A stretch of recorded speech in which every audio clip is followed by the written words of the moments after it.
Foco no afeto de número 242. Tema de hoje: reencontre o seu amor. Eu estou supondo que ele esteja meio perdidinho. E se tiver, bem-vindo ao clube, ok? Porque nesse mundo ainda muito bélico, competitivo, voltado para a desqualificação, para a ganância, para a indiferença, para o desprezo, é muito difícil achar uma pessoa que esteja amorosamente reencontrada. Por isso estou gravando esse vídeo aqui para falar desse assunto que eu acho muito importante. Na maioria dos casos eu vejo muita gente falando que quer encontrar o amor. A vida está muito árida sem amor. E que se encontrar o amor, pronto, a vida está resolvida, vai estar tudo muito bem, porque as pessoas querem viver um amor. Referindo-se àquele amor afetivo sexual, encontrar um par afetivo. Só que tem umas coisinhas que precisam acontecer antes, que a gente não leva muito em consideração. A gente não presta, não põe muito reparo, né? Então a gente já vai querendo ir lá para o resultado final, né? Eu quero o carro pronto, mas tem toda uma linha de montagem, tem matéria-prima, tem um monte de coisa, né? Para você ter um carro pronto. Com amor é muito mais ainda, né? Muito mais ainda, porque o carro perto de um amor é uma coisa facílima de fazer. Você faz isso com a mente. O amor a gente não faz com a mente. O amor a gente faz com o coração. E aí que a gente fica meio perdidinho, não sabe, fica assim, não sabe onde que eu estou, para onde que eu vou, eu se perdi, eu não se acho, tem hora que eu tenho certeza, tem hora que eu percebo que eu não entendo nada, eu fico oscilando. É disso que a gente vai falar hoje, gente. A maioria de nós está vivendo desencontrado do amor, isso não tem dúvida. Eu suponho que você não tenha dúvida quanto a isso. A gente vem vivendo mendigando migalhas de afeto. Um afetinho, pelo amor de Deus, por caridade, um afetinho para mim, por favor, um afetinho para mim, só um pedacinho, só uma olhadinha para mim, só uma olhadinha, por favor. Poxa, nem uma olhadinha, que miséria. Mais ou menos assim que a gente vem vivendo em relação ao amor. Muita gente nem acha mais possível que o amor aconteça em suas vidas. Tem gente que já fechou com a ideia que esse treco de amor isso não existe, é uma ilusão, o amor é uma doença. Tem até gente na ciência querendo convencer as pessoas que amor é doença, porque o amor tira a pessoa do centro, a pessoa perde a noção da organização, da capacidade de planejamento, perde a mente cartesiana. Então isso é uma doença, é um distúrbio. Estão querendo nomear o amor como um distúrbio. Gente, isso não é brincadeira não. Dá uma gulgada, aí você vai ver. Tem um grupo de cientistas fechando com a ideia de que o amor é distúrbio mesmo, que deixa as pessoas atrapalhadas, as pessoas fazem besteira. A gente fica atrapalhado mesmo, a gente faz besteira mesmo. Certa vez eu fiz até um texto sobre isso, dizendo: cuidado ao pedir um amor na sua vida, porque ele vem. E ele vem desestruturando um monte de coisas. Tudo coisa inútil, sobre as quais a gente está amoletado. O amor vem tirando todas as coisas inúteis, mas a gente está amoletado nisso. E aí a gente fica disfuncional, porque para fazer o esqueminha que a sociedade quer, amoletado a gente consegue fazer. Né? Tem que assistir aquele programa, tem que ter aquele ponto de vista, aquele pensamento, tem que adotar tal filosofia ou tais religiões e por aí afora. Tudo isso amoletado dá para fazer. É até bom que eu esteja amoletado, que eu não esteja pensando por mim mesmo, fica mais fácil, né? Para o social, para a gente também. Mas o amor, ele vem tirando tudo isso, ele tira a gente dessa ilusão, porque isso é uma ilusão, né? Essa imposição social, esse cartesianismo, ele existe todo no sentido de nos anestesiar, para que a gente não se perceba. A sociedade vive tão focada e superestimando, coagindo as pessoas a viverem no cartesianismo que ela prega, que qualquer um que esteja fora disso dá-se o nome de distúrbio.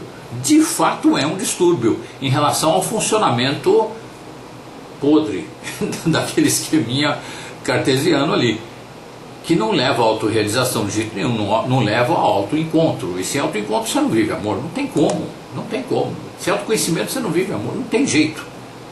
Amor não, você vai viver, vai aparecer essa migalhinha, né? Você vai ver, né? E a pessoa não encontra amor, aí vai para as drogas. Aí vai, porque é muito difícil, a gente não nasceu para viver sem amor, a gente é uma espécie colaboracionista, que a evolução da colaboração é a cooperação, e a evolução desta é a generosidade, desta o afeto e deste aí o amor nos seus três níveis. Isso está dentro das pessoas. Tem gente que não tem ainda esse nível de consciência. Em algum momento cai essa ficha e a pessoa começa a perceber isso. Eu não estou aqui de forma fundamentalista dizendo que não, você é um ser amoroso porque eu determinei que você é. Não, eu assisto que as pessoas vivem esse processo e se encontram e ficam felizes, saudáveis, cura a doença. Então, pô, logo é saúde. Não tem nada de fundamentalismo nisso aí. É uma observação até racional. A observação é racional, o fenômeno não.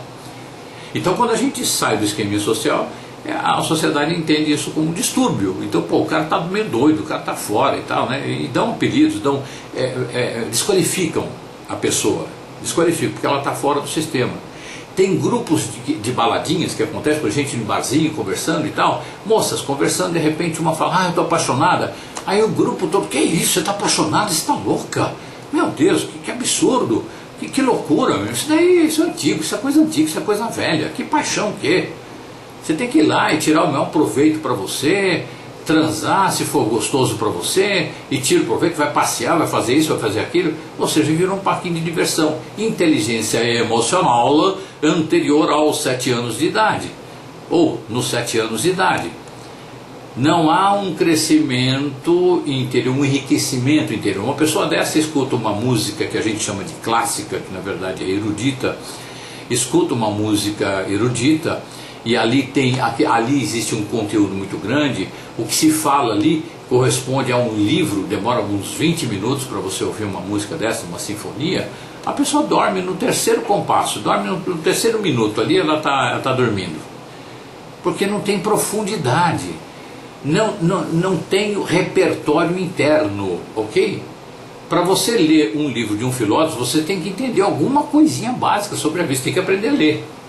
Você tem que ter alguma intenção de reflexão sobre a vida. Se você fica vendo televisão e comendo fast food, mas você vai ver filósofo kit, você vai ver filósofo reducionista, né? Aquelas frases de efeito, ok? Como fazer amigo e influenciar pessoas?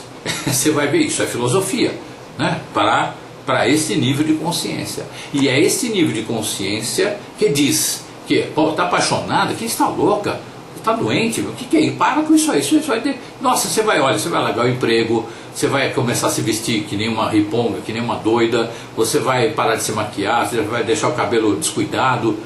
É a figura que essas pessoas têm, é a projeção, é o medo, é o pavor da desestrutura, porque elas não sabem no que vai dar. Ninguém sabe no que vai dar exatamente. Se você convive, conversa e vai em lugares que tem mais pessoas procurando autoconhecimento, onde você encontra palestras, práticas de yoga e por aí afora, aí você começa a ver pessoas que chegaram ali bem perto dessa autorrealização, do autoconhecimento, e vê que quanto mais a pessoa se autoconhece, mais, essa palavra é uma palavra chata, mas eu não consigo evitar agora, mais feliz a pessoa é. Eu prefiro dizer mais saudável ela é, porque a felicidade, tal como entendo, é saúde plena, inclusive de uma tal forma mental também, que eu me sinto bem, me sinto com alegria o tempo todo. Eu não preciso ter um objeto de consumo tal para me sentir feliz. Vou dar um presente para mim mesmo. Aí vai lá e compra um objeto de consumo que daqui 15 dias aquilo não significa mais nada, é descartável totalmente, não sei nem onde enfiar aquilo em casa, aquilo fica algum trambolho lá. Eu lembro que naquele dia eu estava me sentindo muito vazio, aí eu fui lá no shopping, comprei, e foi legal, foi bom, mas agora já passou, agora eu quero outra coisa. É isso que a indústria quer, não sabemos disso aqui, né? Eu sei que para muita gente eu estou repetindo, estou chovendo no molhado, mas sinto aqui no meu coração que precisa falar isso aí. Tem muita gente que ainda não percebeu isso, que ainda não notou, que ainda está nesses valores mais primitivos, vamos dizer assim, mas está ali com a pulga atrás da orelha. Será que? Então é preciso a gente falar isso mesmo, que incorra no risco da redundância para quem já sabe. E quem já sabe disso fica contente até com a redundância, porque quem já sabe disso sabe que muita gente está equivocada. Todo mundo está equivocado um tanto. Não é que quando você atinge esse nível de percepção, você é Deus, você chegou no nível top, não tem esse nível top. É quando você percebe isso, você começa a se violentar menos, você começa a se realizar mais, você começa a ter mais saúde, mais alegria, mais prazer de viver. Você consegue colaborar de uma forma mais intensa, mais útil com o seu semelhante. Isso te traz um retorno que é impagável. Você cobre muito bem financeiramente, mas é impagável a satisfação que você tem, ok? Isso tudo tem a ver com o tema de hoje, que é reencontre o seu amor. Você reencontra o seu amor para isso, para você ter uma realização pessoal maior, para você ter uma vida muito mais saudável. E não estou falando vida saudável só no comer, porque tem muita gente que está, não, porque come isso, come aquilo, não come não sei o que, toma uma bomba para isso, uma bomba para aquilo e tal. Às vezes a pessoa fica uma massa de músculo, né? Eu não estou condenando isso não, acho muito bacana, né? É melhor prestar atenção no corpo do que prestar atenção não no corpo, ficar só na mente, ok? É que isto é um culto a uma forma padrão. O erro está aí, no meu entender. Aí essa pessoa está lá, que é uma massa de músculo, vai fazer um exercício de alongamento e não consegue, quase se quebra. Quem é muito bombado e não tem flexibilidade não consegue fazer isso não. Perde a flexibilidade. Se perde a flexibilidade física, perde a flexibilidade mental, emocional, ideológica e tudo mais. São pessoas mais rígidas, rigorosas. São pessoas que são obcecadas. Ok, gente? A flexibilidade é importantíssima, começa no físico. A pessoa pode estar até fora do peso, fora da forma e tudo, mas se ela tem uma boa flexibilidade corporal, maravilha. A rigidez corporal é a rigidez mental, é a rigidez que inclusive obstrui aquela vivência amorosa. O amor pode estar ali na cara, no nariz da pessoa, mas ela não tem a flexibilidade, a leveza, ok? Não tem o respiro da leveza para viver esse amor. O amor é leve, o amor é vivível de forma leve. Não só de forma leve, mas essencialmente de forma leve. Flexível, ok? Então a pessoa não tem, porque tem uma rigidez. Se tem rigidez corporal, sendo bombado ou não, então na hora de viver o amor, não vive, vai viver 10%, porque tem o sentimento, eu quero viver, eu tenho a fome, eu preciso do amor. Aí encontra, aí vai viver e fica lá, e trava. Ou seja, daquilo que está sentindo, viveu 5%, por causa da rigidez. A rigidez que vem daqui, vai para o corpo, instala ali no corpo. Não tem, ou seja, a pessoa acaba construindo ou reforçando a estrutura gigantesca do seu próprio superego repressor. O superego repressor é o conjunto de normas e regras que o social nos impõe para que a vida seja viável. Então, no que se refere à lei, tudo bem, é um superego repressor, mas é essencial, porque o desnível de consciência é muito grande entre nós todos. Então precisa da lei. Agora, quando passa disso, ou seja, quando aquilo que você for fazer não vai incorrer em dano ou dolo para ninguém, então, qual é o problema? Mas aí tem uma rigidez, porque a mamãe falou, porque o tio, porque não sei o quê, porque o primo, porque na escola, aí a pessoa introjeta isso com medo da desqualificação social, meu Deus, porque ela já se sente um lixo, então ela cria rigidez mental que somatiza-se na rigidez corporal. Por isso que a terapia corporal é tão boa, porque você flexibiliza. Então, quando você tem dentre esses rígidos aqueles que vão para a academia para se tornarem bombados, porque querem a perfeição do corpo e tudo, repito, nada contra a busca pela perfeição corporal. Só que a perfeição corporal não inclui rigidez. Inclui sim músculos saudáveis, bem saudáveis, mas com flexibilidade. Ok? E isso faz toda a diferença. Toda a diferença. Tá? Procura ver aí, né, se você não está de alguma forma rígido, seu corpo está soltinho mesmo, se você consegue virar a mão direitinho, fazer um alongamento legal, virar tudo, virar a cabeça e tudo, e ver onde está o pescoço e tudo, ver onde está o ponto rígido que você não consegue, é ali que você vai treinar. Quando você mexe no ponto físico e começa a tirar essa rigidez, automaticamente você está mexendo na rigidez psicológica também. É claro que você precisa ter um acompanhamento, pode ser leitura, pode ser uma terapia, pode ser qualquer coisa para você entender como se instala essa rigidez corporal. por qual razão no seu caso, por qual motivo no seu caso. Ah, eu tenho muito medo de contra os valores de papai e de mamãe, porque são muito rígidos, então eu sou flexível, mas fica só aqui, né? Eu sou flexível, eu tenho uma filosofia flexível demais. Eu sou absolutamente flexível, e o corpo está aqui, ó, duro, rígido. Eu sou absolutamente flexível. Cadê a flexibilidade? Cadê a soltura? Cadê a leveza? Está aqui só, não foi para o corpo, não fez o download da cabeça para o coração, tem que fazer o download, né? Aí é meditação, que a gente está cansado de saber, meditação, para que você tenha autoconhecimento. Em se autoconhecendo, o seu nível de consciência ele se expande, a sua capacidade de intuição sobre você mesmo, de percepção sobre você mesmo aumenta, e não tem como você não se amar. A gente sabe, já falei isso em diversos vídeos aqui, né? Então, muita gente nem acha mais possível viver o amor ainda nessa vida aqui.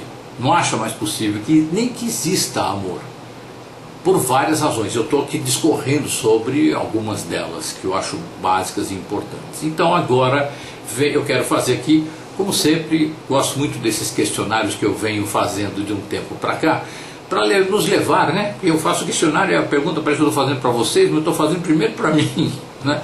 Porque a pergunta, quando eu estou escrevendo, preparando o Foco no Afeto, eu vou muito me vendo o que eu gostaria de saber, o que eu gostaria de entender, de perceber. Aí vem a pergunta e eu coloco.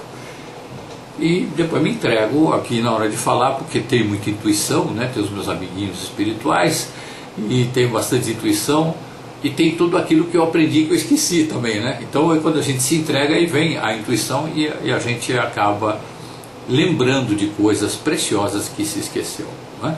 Então vamos a esse questionário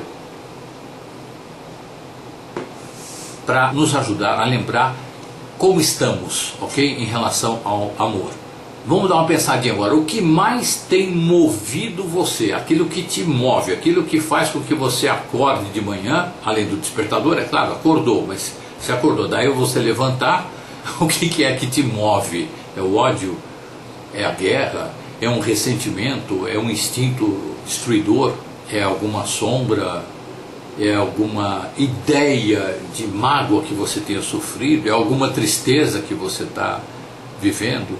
É isso que te move, ou seja, você levanta da sua cama e segue para o cômodo da casa que você vai, quando você habitualmente acorda. Esse trajeto, como é que você faz? Vamos lembrar como é que você faz o trajeto? Tem gente que vai, né, ou da cama para o banheiro ou para a cozinha, cada um faz de um jeito, né? Mas vai carregando. Meu Deus, eu não acordei, isso não pode estar acontecendo, eu estou vivo de novo, meu Deus do céu, eu tinha morrido, agora estou vivo outra vez. Nossa Senhora, meu Deus, vontade de dormir outra vez, não acordar mais. Tem gente que acorda assim, tem gente que vai mau humor absurdo, né? Acordar é a pior coisa que acontece para essa pessoa no dia. Tem gente que vai com ressentimento, acordou, fica lá o ego, né? Lembrando das mágoas do dia anterior, das encheções de saco do dia anterior, e ativa o ego dessa forma. Você reativa o seu dia, dando continuidade à trituração daqueles detritos emocionais que você tem no seu inconsciente. É assim que você acorda todo dia, fazendo uma recapitulação. Eu estou elencando essas possibilidades aqui, mas veja você, responda para você, como é que você acorda, como é que você tem acordado. Eu não estou dizendo que de repente você está gripado, você acorda mal, não, isso aí é ocasional, é pontual. Eu estou dizendo aquilo que prevalece nos seus despertares. Quando você acorda, na maioria das vezes, como é que você acorda? O que vai, o que passa pela tua cabeça, o que você sente aqui? Qual é o teu sentimento? É de abandono, isolamento, de solidão tipo amargura mesmo? É por aí? Outra perguntinha é: o que você tem feito com as suas resistências?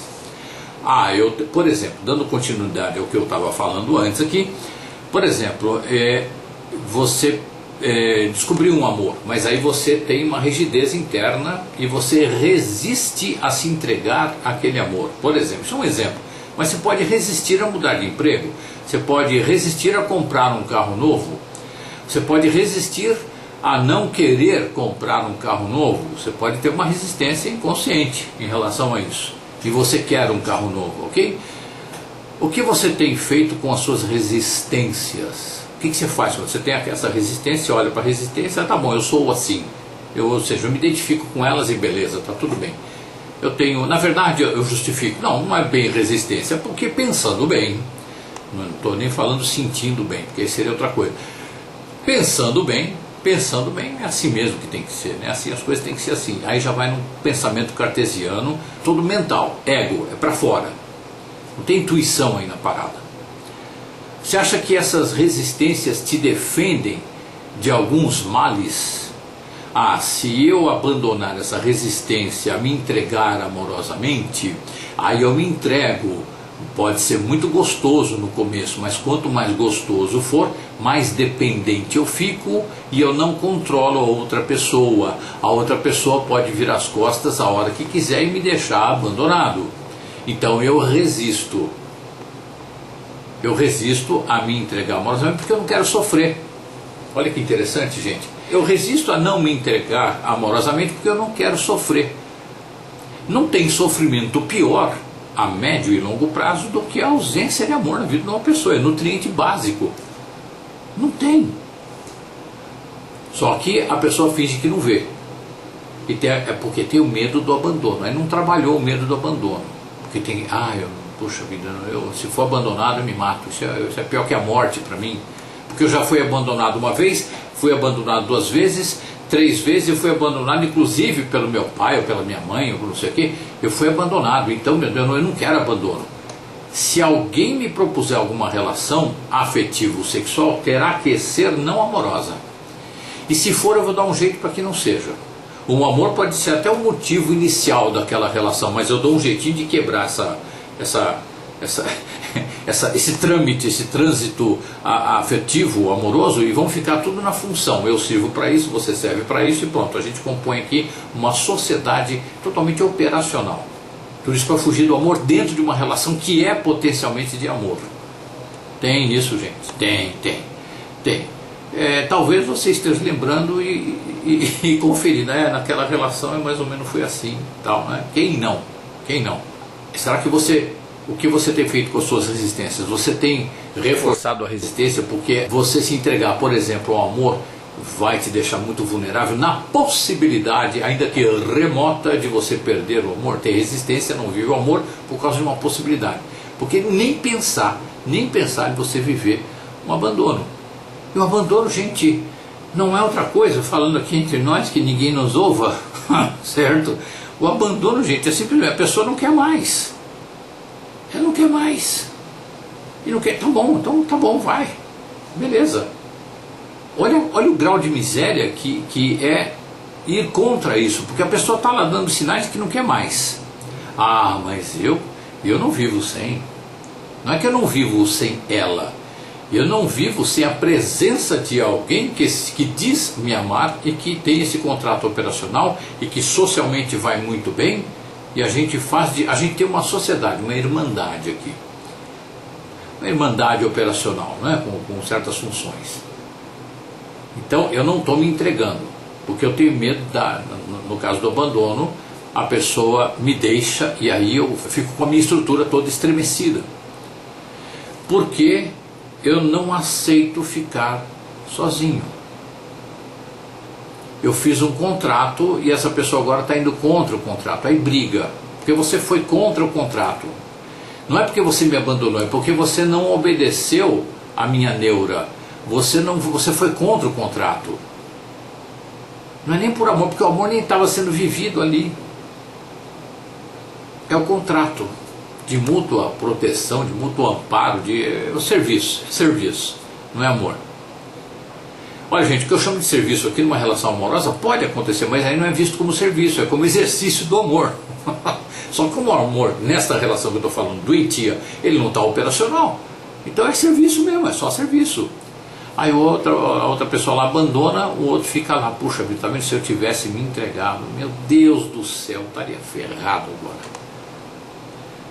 Então, mais uma comprovação de que eu não devo me entregar amorosamente. Olha o que dá. Eu acabo fabricando, repetindo essa configuração relacional para confirmar, para reforçar o fato de que eu tenho que continuar resistente em relação a uma relação amorosa. Estou dando aqui como exemplo uma relação amorosa, gente amada, mas pode ser qualquer outro tipo de relação, tá? Pode ser, às vezes, nenhuma relação, é a sua relação com algum objeto, com alguma cidade, com alguma coisa qualquer. Então a pergunta: o que você tem feito com relação às suas resistências? Você tem mantido suas resistências? Você não quer nem pensar que tem resistências? A sua relação é no sentido de ignorá-las? De nem cogitar? Pensa a respeito disso. Outra pergunta, gente, é o que você tem feito com a tensão dos seus conflitos? O que você tem feito com a tensão dos seus conflitos? Conflitos geram tensão, claro. Você procura o entendimento ou procura a vingança? Eu arrisco dizer que nós todos temos um impulso egóico de procurar os dois. O entendimento e a vingança. No caso de não haver o entendimento, a vingança. Quando a gente está no projeto de vingança e está desagradável, a gente fica lamentando: ah, bem que podia ter tido um entendimento, mas agora eu entrei no projeto da vingança, não vou sair mais da vingança, porque agora aí vai parecer que eu sou fraco. Acenei a bandeira branca, dando sinal de fraqueza, aí outra pessoa, o outro lado, vai acabar comigo, vai aproveitar desse sinal de fraqueza que eu estou dando aqui, querendo voltar a conversar, e vai se sentir todo vitorioso lá. Eu não quero, porque eu estou competindo, eu quero ganhar, certo? Como a gente é ridículo, meu Deus do céu. O que você tem feito com a tensão dos seus conflitos? Você procura o entendimento ou você procura a vingança? Quando você procura entendimento ou vingança, isso está valendo na relação externa, como exemplifiquei agora, mas isso está valendo também na relação interna, na conversa com você mesmo. Então, precisam ser feitas duas perguntas aqui, vou distribuir em duas aqui, tá? O que você tem feito com a tensão dos seus conflitos externos, que refletem conflitos internos? E a outra pergunta, a subdivisão, é o que você tem feito com a tensão dos seus conflitos internos, ok? Por quê? Quando isso é para dentro, conflito interno, você se vinga de você mesmo quando você errou e está odiando ter errado, não está aceitando o erro, não está aguentando o erro. Quando você errou ali, não suporta conviver com o erro, você começa a se odiar. Você fica brigando com você. Porque você é um idiota, falando para si próprio: você é um idiota, você é um cretino, você é burro, você é um asno, você não sei o quê. Em conflito o dia inteiro, você fica se envenenando.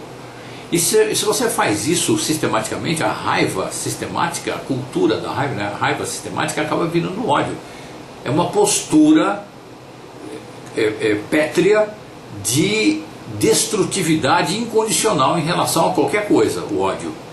E qualquer coisa que eu digo assim, ódio disto, então é destrutividade incondicional em relação àquele objeto do ódio ali. Só que esse objeto, no meu exemplo aqui, é você mesmo. Você fica com raiva por você ter errado, você não aceita, e de tanta raiva você não se perdoa, você não entende que você tinha um nível de consciência na época que não dava para fazer diferente. Mas você fica com ódio por não ter percebido a solução. Então aí você acaba repetindo a raiva e ela acaba virando a cultura do ódio em relação a você. Pronto, aí você já é uma bomba, já é um homem bomba que não que explode, que implode. Okay? Até pode explodir com os outros de forma reativa, mas a implosão, o dano que você causa a você mesmo é pior do que qualquer outra reatividade que você tem com qualquer pessoa externa. Então você vai se vingando de você mesmo, cultivando essa raiva. Quando você tem raiva de você, você está se vingando de você, você está dando porrada em você mesmo porque você errou, porque você está em conflito, você não resolveu o conflito. Em todos os casos, gente, tanto o conflito externo quanto o conflito interno, quando você vai para vingança, você procura entendimento, aí você não tem entendimento e vai para vingança, você não aceita, você vai para vingança, o mal prejudicado é você. Porque quando o conflito é externo, você se vinga do outro, parece que bom, você se vingou do outro e tal. Na verdade, você projetou nele o ódio que você tem de errar.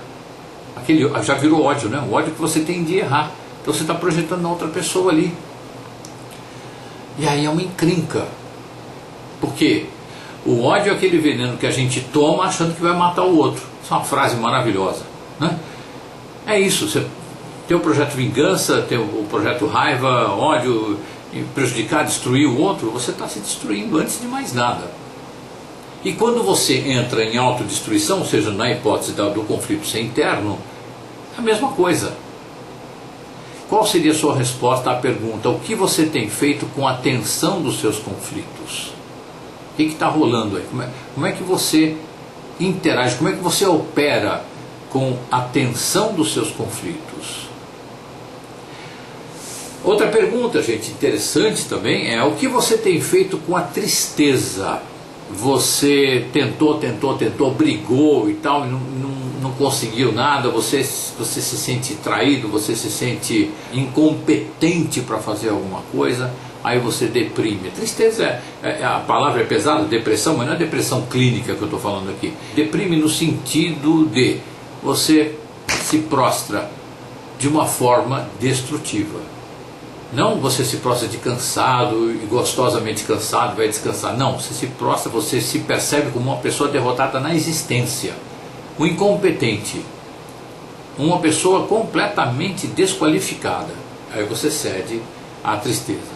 Então o que você tem feito com a sua tristeza? Você permite que ela se instale na sua vida? Ou seja, ela não é só uma tristeza momentânea, você supera, você já olha com outros olhos, você já dá uma olhadinha de outro jeito. Não, pera um pouquinho, isso aqui eu estou triste porque não deu certo, mas eu estou vivo, eu vou fazer de novo, e se der errado eu vou fazer outra vez, e vou fazer outra vez. Mas você se abate, você se entrega, você deixa a tristeza inibir a sua vontade de prazer. Eu estou falando de prazer, não de anestésico. É importante deixar claro aí, gente. Ah, não, eu fico triste, quando eu fico triste eu vou lá, tomo 2 copos de whisky, cowboy, aí aquilo me calibra, dali a pouquinho eu estou alegre, estou feliz. Isso é anestesia. Isso aí não é nenhuma revolução, não é nenhuma comoção, não é nenhuma mudança essencial mesmo. Aí, sob o efeito do álcool, você fica um perfeito idiota, nós ficamos uns perfeitos idiotas, e quando passa o efeito do álcool eu estou pior ainda. Porque não adiantou nada, só adiou a sensação porque o álcool me deixa um pouco mais fraco, né? E aí o peso da tristeza, o que causou a tristeza, aquela frustração, ela vai pesar mais, vai ficar. E aí que eu entro, que a pessoa pode entrar no alcoolismo, que ela vai querendo anestesiar, ela quer não sentir, não tem jeito de não sentir, vai sentir sim. Vai sentir, é bom que sinta, que integre, que chore aquilo lá, que berre, que faça o que for, integre, até se cansar. Aí sim, aí parte para meditação, parte para outras providências. Outras providências saudáveis que eu quero dizer aqui. Você deixa a tristeza inibir a sua vontade de prazer, e eu estou falando de prazer, eu não estou falando de anestésico. Não tem coisa mais interessante para um sistema que ora nos escraviza através da escassez financeira de recursos vitais. Não tem coisa mais interessante do que deixar as pessoas tristes, porque as pessoas têm um impulso de superação, mas a coisa é feita, o esquemão é todo feito de uma forma que você tenta uma vez, tenta 2, tenta 3 e você vai ver que não tem jeito, você se prostra. Eu sou um impotente diante disso aí, não dá, não tem condição. Aí fica aquela coisa assim de não tem saída, eu estou ferrado, não tem saída mesmo. Quando você conclui que não tem saída, aí você entra numa tristeza que é a porta aberta para a depressão. Estou dizendo que vai dar na depressão. Porque você está vendo, se entrou numa tristeza, não saiu dela, se prostrou, está entregue mesmo e fechou que aquilo lá não tem saída nenhuma mesmo, é porque você está olhando só para fora, não para dentro. Porque você está enxergando que a solução é mudar o operacional de fora, mudar o esquemão. Aí é o pensamento do revolucionário, do guerreiro, o cara que vai guerrear, vai matar, não sei o quê, porque agora eu mando. vai continuar tudo outra vez. Se guerra fosse uma solução viável, verdadeira e saudável, a humanidade estaria na mais plena paz de todo o universo. Porque só dá uma olhadinha para a história, tudo o que aconteceu durante a história, todos os grandes movimentos, os passos, as evoluções, vamos dizer assim, sociais, etc. e tal, as que aconteceram foram todas por causa da guerra.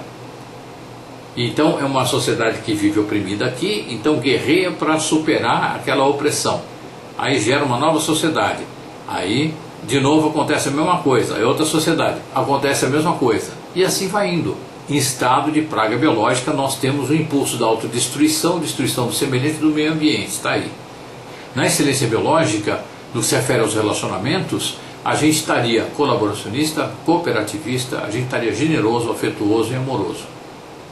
Não quer dizer que não vai ter briga, não quer dizer que não vai ter desentendimento. Vai ter sim, mas é prioritário o entendimento, porque todo mundo percebe o outro como parte de si. Ok? Então a razão básica da tristeza é quando você foi movido pela raiva por ter sido oprimido de alguma forma, você se entregou, você se declarou impotente e aí você vai se anestesiando. Então por isso eu pergunto, o que você tem feito com a sua tristeza? Dá uma verificadinha aí. Uma outra perguntinha, gente. Com o que você tem se identificado? Você se vê como um ser descartável? Você se identifica como um ser imprestável, um ser inútil? Você se identifica como uma pessoa inferior em relação às outras pessoas que te cercam? Você se vê como uma pessoa indigna? Você se vê como uma pessoa desprezível? Você se vê como uma pessoa do mal? Uma pessoa indigna de confiança, até de você mesmo?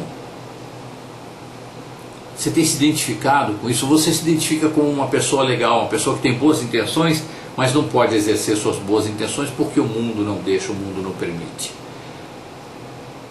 Com o que você tem se identificado?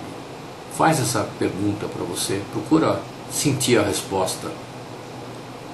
Se puder, até escreve aí. Você se sente o próprio desamor? Você sente que você é a encarnação do desamor? Que você é um ser inviável no que se refere à geração do amor, ao convívio amoroso? O amor para você é uma grande ilusão? Você fechou com essa ideia? É isso que você sente no fundo do seu coração? O nosso esquema todo é voltado para dizer que amor não existe, que não existe essa ilusão que a gente chama de amor. Não existe isso. Nós estamos muito equivocados em relação a isso. Ok? Então agora eu vou aqui simular uma pequena entrevista com alguém que superou todas essas questões, com alguém que meditou, alguém que entrou em contato consigo próprio, conseguiu o contato consigo próprio, entrou em autoconhecimento e autopercepção. E essa pessoa está resolvida. Seria mais ou menos assim a entrevista, não é? O que é que tem movido você? O que é que tem te movido? O fato de que eu sou paz, e só a paz me move. O que você tem feito com as suas resistências? O que você faz com as suas resistências internas, externas? Eu dissolvo as minhas resistências no abandono amoroso. Quem dissolve as minhas resistências é a amorosidade. Então o que eu faço com as minhas resistências é isso, eu dissolvo as minhas resistências no abandono amoroso. O que você tem feito com a tensão gerada pelos seus conflitos internos e externos? O que você fez para superar isso? Bom, a tensão dos meus conflitos internos e externos se desfez no meu olhar de compaixão. Porque quando tenho compaixão para comigo mesmo, eu vou ter compaixão para com o outro. Aí não tem conflito. Eu vou entender, eu vou perceber na hora o que está levando a pessoa a agir dessa ou daquela forma que não é legal para mim. É natural, é uma coisa natural. É o meu olhar de compaixão que me fez dissolver a tensão dos meus conflitos. O que você fez com a alegria? O que você fez com a tristeza que tanto tempo habitou e habita você? Bom, o que eu fiz não foi o que fiz. Acabou acontecendo. A alegria tomou conta da minha alma e o prazer tomou conta do meu corpo. Isso que aconteceu. Eu acho que foi por causa da meditação. Eu acho que foi por causa do encontro comigo mesmo. Então antes eu ficava brigando e acabava triste, deprimido, por não conseguir a vitória sempre, e entrava em tristeza. Agora a alegria tomou conta da minha alma e o prazer tomou conta do meu corpo. Porque triste ninguém consegue ter prazer. É uma depressão, o corpo fica refratário ao toque, anestesia o corpo. Você vai fazer um carinho, a gente não sente. A gente está anestesiado com medo de vir mais paulada do lado de fora. Então o que aconteceu comigo é que a alegria tomou conta do meu corpo. Simplesmente, eu não sei o que aconteceu, tomou conta do meu corpo. A alegria tomou conta da minha alma e o prazer tomou conta do meu corpo. Foi isso que aconteceu. Eu não precisei fazer nada com a minha tristeza. Eu precisei fazer antes disso a meditação. Ter tido a compaixão antes. Com o que você se identifica? O que você acha que você é lá em essência? Olha, o que eu percebo que eu sou é luz. Eu sou aquela luz que reflete as cores do acolhimento. As cores do acolhimento ao ferido. As cores do acolhimento ao abandonado. As cores do acolhimento ao triste. Eu sou a luz que reflete as cores do acolhimento ao desesperado. Eu sou a luz que reflete as cores do acolhimento ao miserável, ao exausto e ao conforto e consolo das almas perdidas. Eu acabei descobrindo que eu sou amor. Meu corpo é amor. Minhas personalidades são várias e todas harmoniosas, completamente harmoniosas. Minhas vestes são a minha pele, pele esta que existe apenas para o carinho. As minhas vestes são a minha pele. Por que as? Porque uma hora meu corpo está de um jeito, outra hora está de outro. Mas de todos os jeitos ele está prazeroso, ele está agradável. Por isso que as minhas vestes são a minha pele que existe apenas para o carinho. E eu me sinto em permanente comunhão. E tem mais uma última coisa, com a qual eu estou me identificando muito ultimamente. Eu não sou mais eu. Eu somos todos em fusão amorosa. Terminada a dramatizaçãozinha aqui dessa suposta entrevista, gente, eu agora gostaria de ler para vocês em sequência, ok? Esse texto é um texto que está no meu livro, Somos Mais Interessantes do que Imaginamos, no capítulo Afirmações para o Reencontro. Eu sou a paz, só a paz me move. Eu dissolvo as minhas resistências no abandono amoroso. A tensão dos conflitos se desfez no meu olhar de compaixão. A alegria tomou conta da minha alma e o prazer do meu corpo. Eu sou a luz que reflete as cores do acolhimento ao ferido, ao abandonado, ao triste, ao desesperado, ao miserável, ao exausto e ao conforto e consolo das almas perdidas. Eu sou amor. Meu corpo é amor. Minhas personalidades são diversas e harmoniosas, porque existem para o amor. Minhas vestes são a minha pele, que existe apenas para o carinho. Estou em permanente comunhão. Eu, somos todos em fusão amorosa. Foco no afeto. Gente amada, gente querida, com o coração muito comovido aqui, dessa forma eu encerro a explanação do tema de hoje. Espero tenha atingido o coração de vocês, assim como atingiu muito o meu. Vamos passar agora para a segunda parte do nosso encontro, que é o momento que a gente